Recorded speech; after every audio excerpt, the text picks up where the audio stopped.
चलिए स्टार्ट करते हैं भाई। कहाँ पे थे हम लोग? सर अपन उसमें थे sir, tenure post and supernumerary post. तो टेन्योर पोस्ट डिस्कस हो गया था। कंसेप्ट क्लियर है टेन्योर पोस्ट का? या फिर जी सर। हाँ जी सर। अच्छा, चलिए कंटिन्यूटी पर्पज से एक बार फिर से एक्सप्लेन कर देता हूँ। Tenure post is a permanent post which a person can hold for a fixed tenure and the post bears a scale of pay, ठीक है, और फिक्स रेट ऑफ पे, जो भी कहिए आप दोनों। तो तीन इसके पोर्शंस हो गए। परमानेंट पोस्ट है, होल्डर जो है, पोस्ट होल्डर जो है टेम्पोररी पीरियड के लिए ही डिफाइंड टेनोरल पीरियड के लिए ही होल्ड कर सकता है, और इसमें रेट ऑफ पे होता है, डिफाइंड रेट ऑफ पे होता है। ऐसा नहीं कि आएगा हम नेगोशिएट करेंगे किसी पे भी रखेंगे, ऐसा नहीं। तो that is sort of permanent तो है ही, that is sort of regular post. Supernumerary post जो है, ये क्या है? ये बेसिकली क्या है, आप इस चीज को समझिएगा, कंसेप्ट है। सपोज कीजिए एक ही वैकेंसी थी और आपने वैकेंसी पे किसी पर्सन को प्रमोट कर दिया, किसी और का प्रमोशन होना चाहिए था। एक केस कह रहा हूं, ऐसे बहुत सारे केस। पर्सन कोर्ट गया, किसी तरह से कोर्ट ने कहा कि भाई ऐसा है कि हाँ, इनको पहले मिलना चाहिए था। Two options now. तो जो आदमी काम कर रहा है उसको रिवर्ट करेंगे। अगर लॉन्ग पीरियड से वो काम कर रहा है, उसको रिवर्ट करना भी आसान नहीं है, वो कोर्ट जाएगा। माइट भी कि एक और प्रमोशन लेके वो आगे बढ़ गया, वो अब तो जाएगा ही जाएगा। वो क्या करेंगे इसमें? या आप मान किसी भी स्पेशल रीजन से, कई बार इवन सुपर नंबरी में, एजुकेशनल इंस्टीट्यूशन वगैरह में फर्स्ट रिक्रूटमेंट एक पोस्ट क्रिएट किया जाता है जो पर्सन के लिए ही होता है। द पर्सन उस पोस्ट को छोड़ देगा तो पोस्ट वो खत्म हो जाएगा, वैकेंसी नहीं आएगी उस पे। सो एक पोस्ट जिसपे कभी वैकेंसी आती ही नहीं है, that is a super numerary. Super numerary post वो पोस्ट है जो रेगुलर पोस्ट नहीं है, जो किसी पर्सन के साथ ही बिगिन करता है, पर्सन के साथ ही एंड करता है। अगर एक पर्सन को एक पर्टिकुलर पोस्ट पे बिकॉज ऑफ एनी रीजन डालना है, रखना ही है उस पोस्ट पे, because of the decision, because in the interest of the organisation, तो उस पर्सन के लिए ही वो पोस्ट क्रिएट होगा, और उस पर्सन के जाने के बाद वो पोस्ट खत्म हो जाएगा। किसी हाई मेरिट के पर्सन को हमको लाना है ऑर्गेनाइजेशन में, तो केवल उसके लिए वो पोस्ट क्रिएट किया गया, और ठीक है। So these are the post which are supernumerary. पहली बार मैंने देखा है कि कहीं एग्जाम में ये पूछा गया है। नेक्स्ट है इसके साथ सबसिस्टेंस अलाउंस, हम ऑलरेडी डिस्कस कर चुके हैं। नेक्स्ट है leave not due, leave rule का पार्ट है। Leave not due, leave not due leave rule का पार्ट है। देखो, आप लोगों ने लीव रूल पढ़ा है? जी। LND क्या होता है? Leave not due. सर, जिसके हाफ पे लीव खाते में ड्यू नहीं होती है, वो ये ले सकता है। मतलब मेरे पास EL नहीं हो तो लीव नॉट ड्यू ले सकता हूँ? EL हो सर है तो भी ले लीव ना सकते हो। हो। हाफ पे लीव नहीं होनी चाहिए सर, हाफ पे लीव उसके खाते में कंप्लीट तो ले आंसर सकता है। दीजिए, कंप्लीट आंसर दीजिए। मतलब ये है कि लीव ना हो तो नहीं लीव, और वो भी हाफ पे लीव। मेरे अकाउंट में हाफ पे लीव खत्म हो गया है और मेरे को कहीं सर, घूमने जाना है, मैंने हाफ पे लीव में नहीं है, तो मैं LND ले लूंगा? नहीं सर। काइंड सर, ऑफ अगर हाफ पे किसी भी मैं देखूं तो सही ना कि कल अगर मेरे को लीव रूल कराना पड़े तो कितना आपको पड़ा हुआ है, बताइए। sir, it's a kind of a leave on half pay which may be granted on medical certificate to a government servant on permanent services. Like in case of a female government, in continuation of maternity leave, child care leave, without the production of medical certificate, this leave not due can be granted to them, may be granted to them. और one more पहले condition है पहले तो continuous पहला medical leave. Sentence इसमें आना चाहिए, leave not due is sanctioned when there is no half pay leave Government service. is in the credit. दूसरा आना चाहिए, this is granted on the ground medical and this. The third one is maximum LND कितना दिया जा सकता है किसी को? 360 days sir, 60 days. 360 days.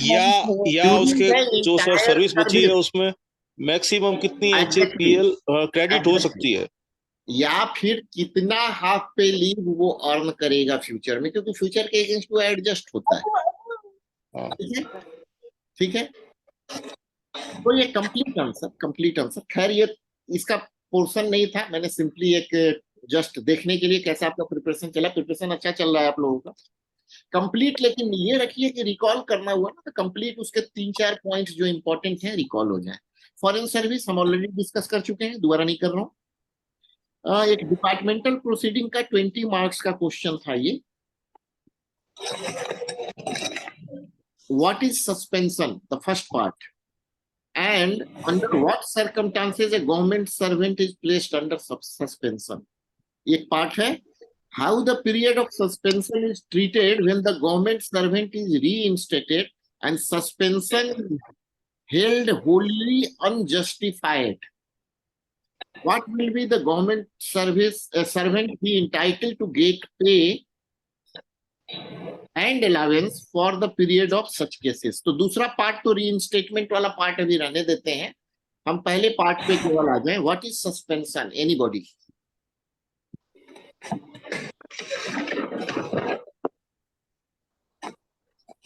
What is suspension? क्या गवर्नमेंट सर्वेंट की रिस्पॉन्सिबिलिटी कम कर दी जाती है, इनको कंस्ट्रेन नहीं। कर दिया जाए।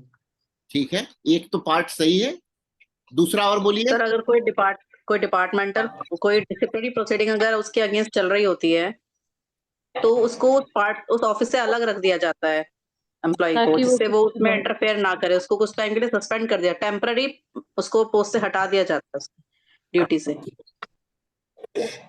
और कोई?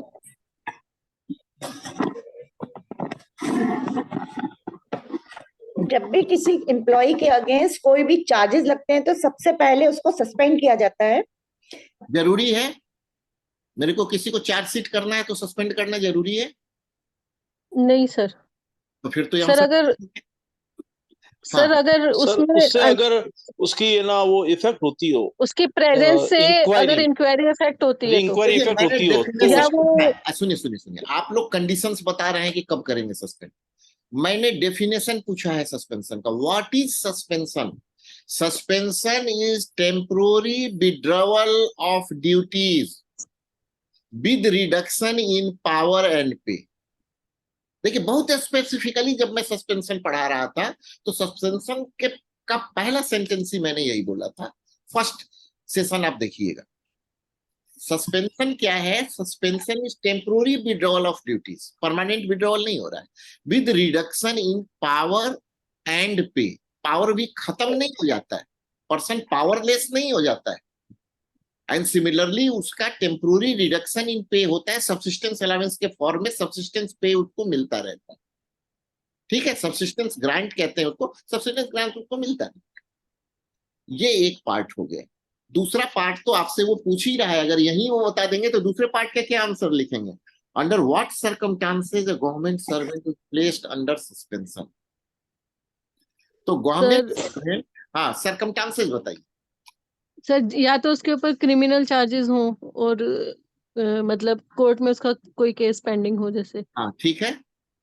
हाँ जी। अगर और वो दूसरा ये feel that the charged officer, the suspended If it is officer may detained tamper more than the 48 hours. evidences एक आदमी, हाँ बोलिए, एक आदमी कोई when the जो- government हाँ when the officer feels that the government servant may tamper the evidences. देखिए समझिएगा नहीं तो आप गलत आंसर लिख देंगे। या तो मेरा वो स्लाइड फिर से देख लीजिए एक बार। सस्पेंशन का डेफिनेशन ये हो गया। दूसरा, सरकमस्टांसेस, केवल 3 सरकमस्टांसेस में a person can be placed under suspension.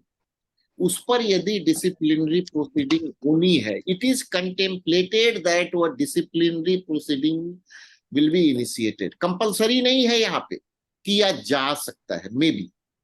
Second, if he is detained more than 48 hours or if he is convicted for more than 48 hours, ठीक है, कोर्ट में कोई केस चल रहा है, that these are the cases. So these are the conditions, circumstances जिसमें कि एक पर्सन को सस्पेंड किया जाता है।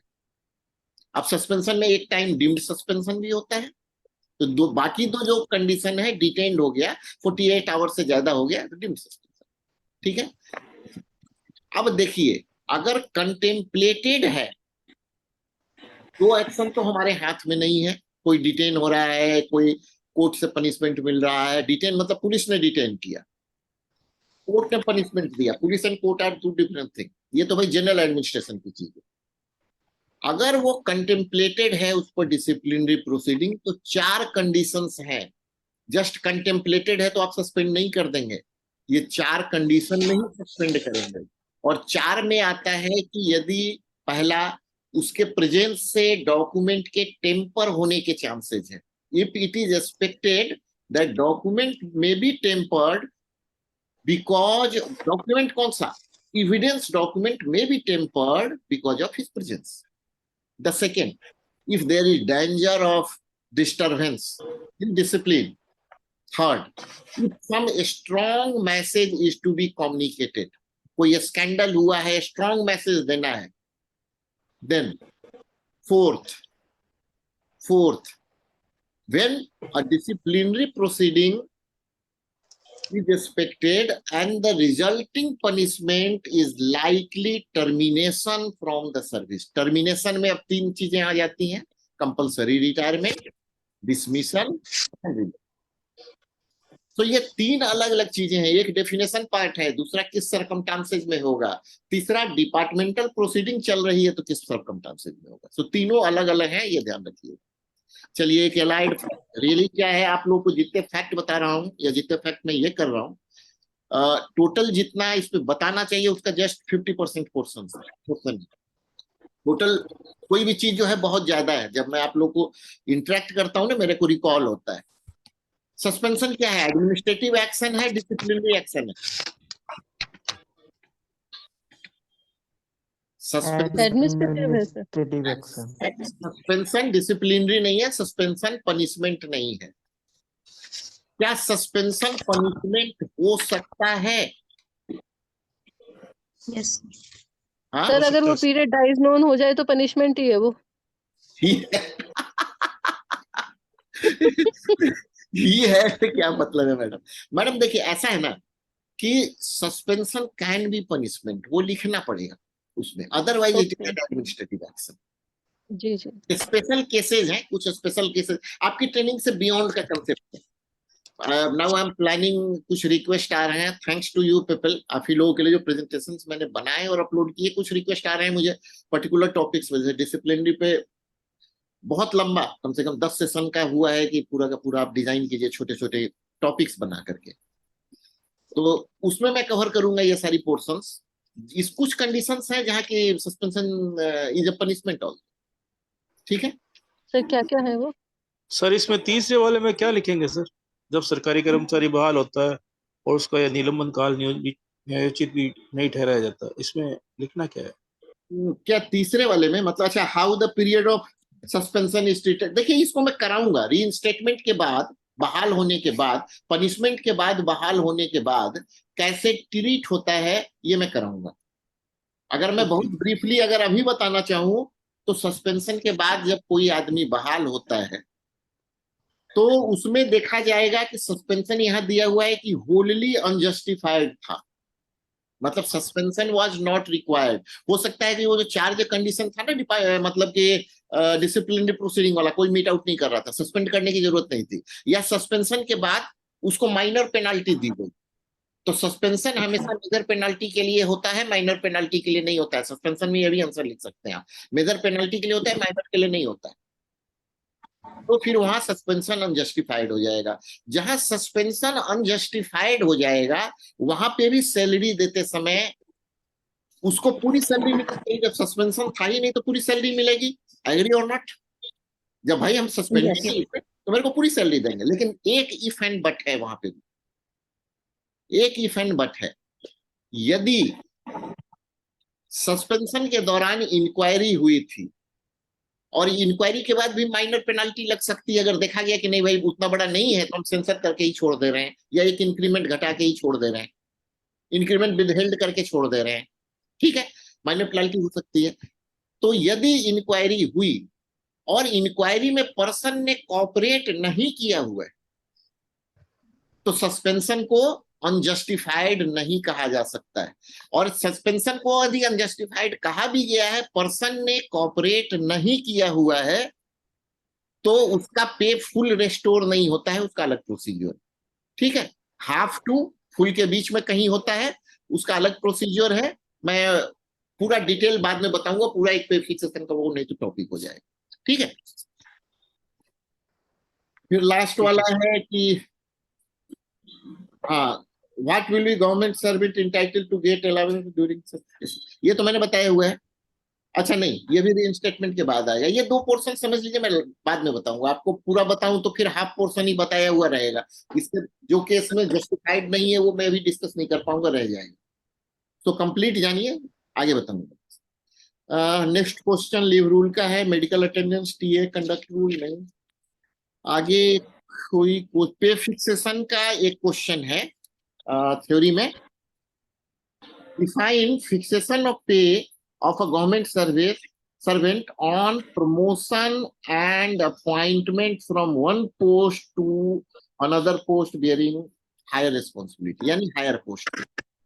ये देखिए बार बार आपको जो भी न्यूमेरिकल, मैंने इसमें प्रैक्टिकल में भी देखे, प्रैक्टिकल में एग्जांपल्स देखे, वहां डिफाइन किए हुए है कि हायर रिस्पॉन्सिबिलिटी है कि नहीं। तो ये ध्यान दीजिएगा कि हायर रिस्पॉन्सिबिलिटी में कहीं लिख दिया उसने कि रिस्पॉन्सिबिलिटी हायर नहीं है तो केस बदल जाएगी। दो लॉस, दो चीजें वहां उसकी होगी, एक तो प्रोटेक्शन में फर्क आएगा और नोशनल इंक्रीमेंट में फर्क आएगा, ठीक है। तो यहाँ पे तो मेरे ख्याल से कोई दिक्कत नहीं होनी चाहिए। फिक्सेशन ऑफ पे हायर रिस्पॉन्सिबिलिटी के साथ यदि प्रमोशन पे हो रही है तो नहीं सर। नहीं सर।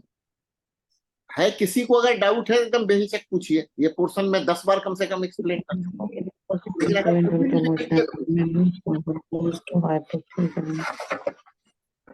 चलिए नेक्स्ट है fixation of pay on transfer from one post to another when appointment does not involve assumption of higher duties.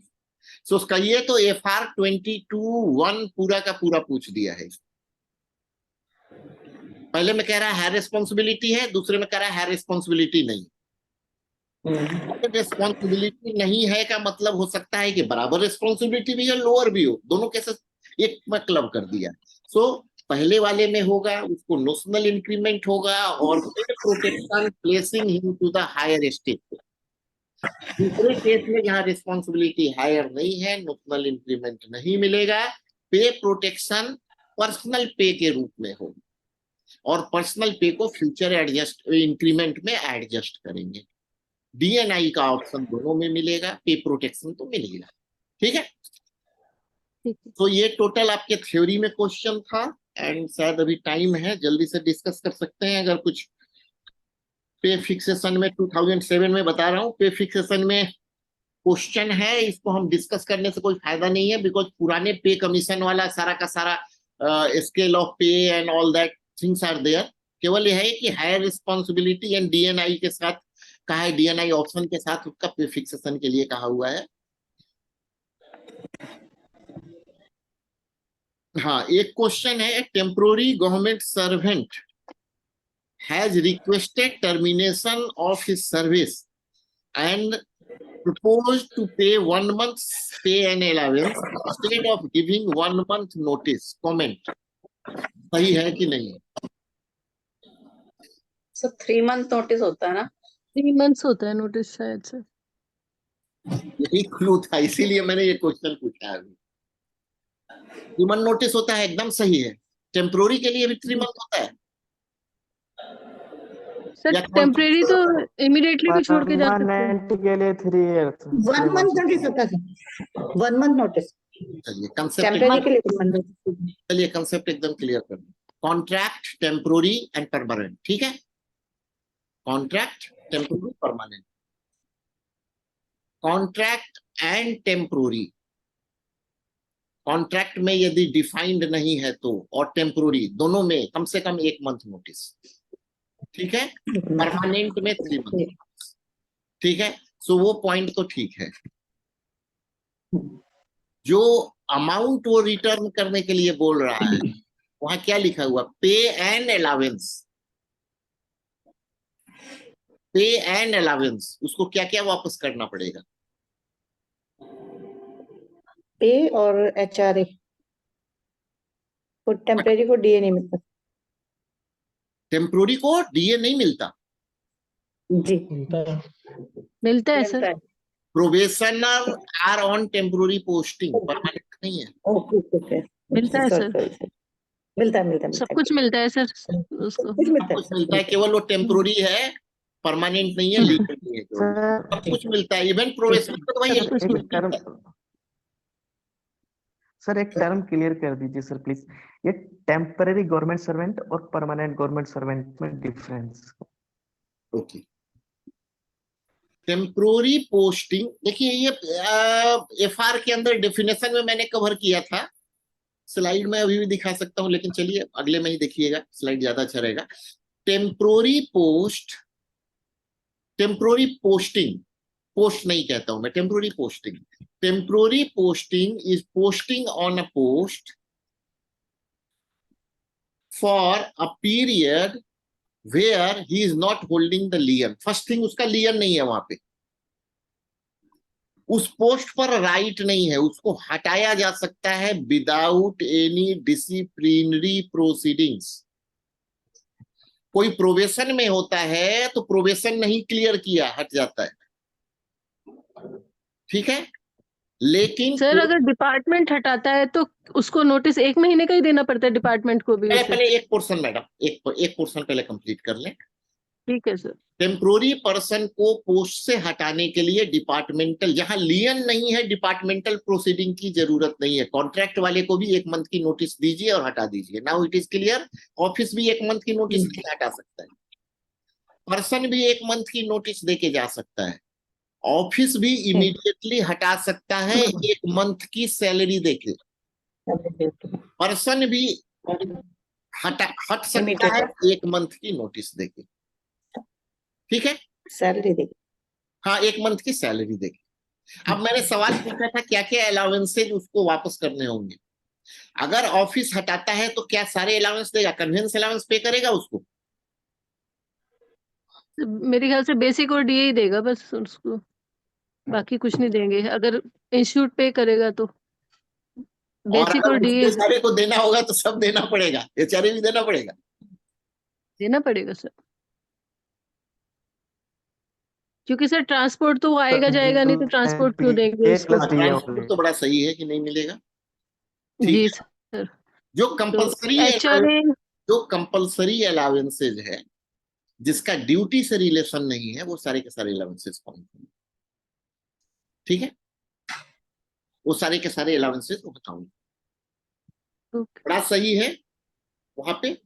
सारे वो अलाउंसेज, कन्वेंस अलाउंस नहीं काउंट होगा, जी ठीक है। जी मेडिकल, सर। अगर किसी को फिक्स मेडिकल मिलता है, किसी डिपार्टमेंट में फिक्स मेडिकल मिल रहा है, फिक्स मेडिकल भी नहीं पे करना, जी ऑफिस को देना है, ठीक है। हम्म, सो ठीक है, ये इस पे कमेंट करने के लिए था, 5 मार्क्स का था, सही है।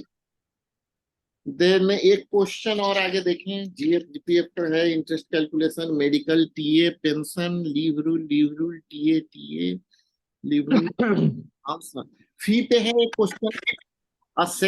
कमेंट करना है, 5 मार्क्स का क्वेश्चन है। A section officer has accepted remuneration for service rendered regularly to cooperative societies. A section officer has accepted remuneration for service rendered regularly to cooperative societies. इस पर कमेंट करना है। सर रेमुनरेशन होनेरियम ही हो गया ना sir, तो वो नहीं ले, ऑनरेरियम तो नहीं ले सकता शायद। रेन्यूमरेशन मैंने क्या बोला था कि सैलरी के अलावा जो भी, अच्छा नहीं बताया, चलिए नेक्स्ट सेशन में बताने वाला था। सैलरी के अलावा जो भी उसको एक्स्ट्रा पेमेंट मिलता है दैट इज ऑनरेरियम और रेन्यूमरेशन, दोनों है, ऑनरेरियम एंड फी। ठीक है, ये दोनों सेट में हो सकते हैं। कोऑपरेटिव सोसाइटी में काम कर रहा है, remuneration word is there, so honorarium भी हो सकता है, फी भी हो सकता है। सो यहाँ पे वो फी ले रहा है, तो हमको लिखना पड़ेगा कि भाई if he is getting fee that's all right. दूसरी चीज है कि वो परमिशन लेकर के वहां काम कर रहा है कि नहीं कर रहा है, वो हमको देखना पड़ेगा। ठीक है, कई बार देखिए कई ऑर्गेनाइजेशन ही फिक्स कर देता है कि हमारे इस स्टाफ से या बाहर काम करा सकते हैं। जैसे आपको बताऊं कौन सा ऑफिस होता है, EPF office and all that होते हैं, डाटा अपलोड करने और इन सबों के लिए वो ही असाइन कर देते हैं पर्सन्स को। लेकिन वो जब भी जाता है तो उसके कुछ फी होते हैं, आने जाने का कॉस्ट है, कुछ फीस है जो उस पर्सन को पे किए जाते हैं। ठीक है, तो ये फी हो गया, ये ऑनरेरियम नहीं। तो कोऑपरेटिव सोसाइटी में अगर उसको पे किया हुआ है और रेगुलरली भी पे हो रहा है, मैंने क्या लिखा था, इंटरमिटेंट और रेगुलरली, तो रेगुलरली मिल रहा है उसको, दैट कैन बी अलाउड। ठीक है, फी हो गया, डिपार्टमेंटल प्रोसीडिंग, ज्वाइनिंग, इंक्रीमेंट। हाँ चलिए, द इंक्रीमेंट, अच्छा ये भी फंडामेंटल रूल वाला है, फंडामेंटल रूल कवर करेंगे उसके बाद इसको लेंगे। So now 2007 is totally over. एक बार थोड़ा सा 2014 का प्रैक्टिकल का क्वेश्चन देख लें, कोई क्वेश्चन तो नहीं है 2000 में प्रैक्टिकल में। Departmental proceeding, enumerate major and minor penalty. सबसे पहले मुझे बताइए major and minor penalty CCA rule number कितने में है? सर 11 में। 14 नहीं 14 में मेजर 14 में तो प्रोसीजर है उनका, प्रोसीजर है।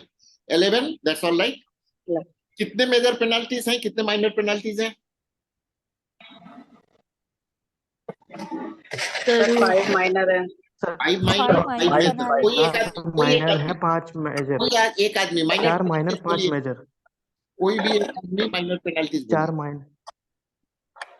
Censure, withholding of increment, या withholding of pay for not more than 3 years without cumulative effect. Election to lower state. ठीक है, हाँ 3 इंक्रीमेंट। तो एक सीक्वेंस में इसको याद कीजिए, इंक्रीजिंग सीक्वेंस में सबसे पहला है censor, second holding promotion, sorry second recovery, third one withholding promotion, fourth one withholding increment, fifth one reducing in stage. Increment कितना? Maximum 3, that is non cumulative. अब इसी तरह से मेजर में भी 5 हैं, मेजर में भी 5 हैं। Major starts with withholding more than 3 increment.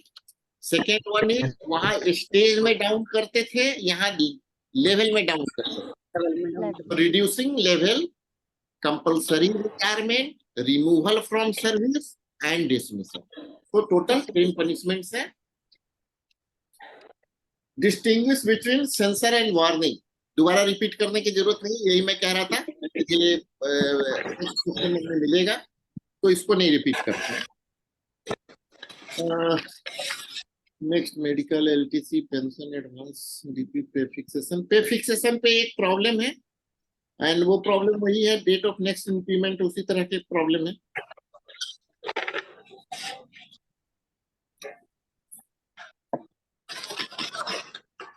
Meenakshi ma'am mute कर लो।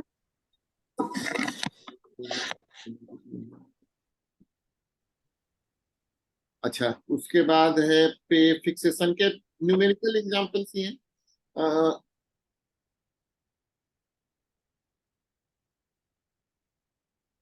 Here are the benefit of revised pay, CCS rule, pay commission। ये 6 CPC पे क्वेश्चन है। 6 CPC पे क्वेश्चन अभी डिस्कस करना कोई खास मतलब नहीं लेता है। तो बाकी पे फिक्सेशन पे न्यूमेरिकल एग्जांपल्स हैं, 14 वाले में.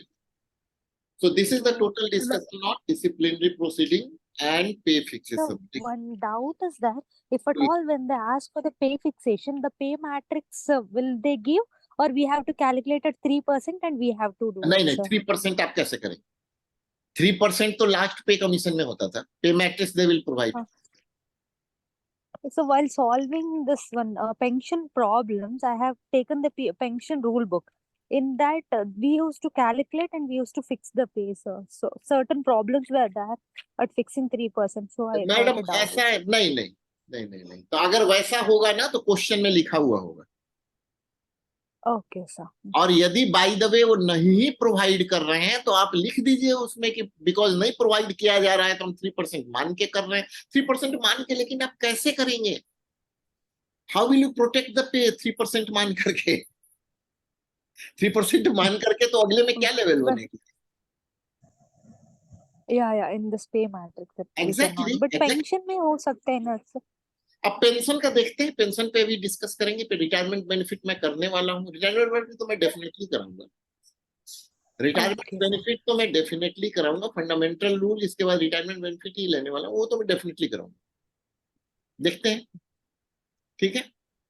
सो दैट सर आज आपने एक वीडियो आज आपने एक वीडियो अपलोड किया था यूट्यूब पर, फिर डिलीट कर दिया एफआर का. हाँ, वो फंडामेंटल रूल पे था. डाला और 5 मिनट में ही मैंने डिलीट कर दिया. रियली क्या होता है ना कि जब वीडियो आप यूट्यूब पे डालते हैं ना, बहुत सारी चीजें मिक्स करनी पड़ती है डालने से पहले. उसमें एक गलती हो गई थी मेरे से, तो मैंने इमीडिएटली हटा दिया. एंड अनफॉर्चुनेटली फिर डे टाइम में मैं रिकॉर्ड नहीं कर पाया. मैं कोशिश कर रहा था तुरंत रिकॉर्ड करके डालूंगा उसको. तो I am very sorry for that. वो डालूंगा. फंडामेंटल रूल पे ही था. डेफिनेशन पोर्शन ही किया था मैंने.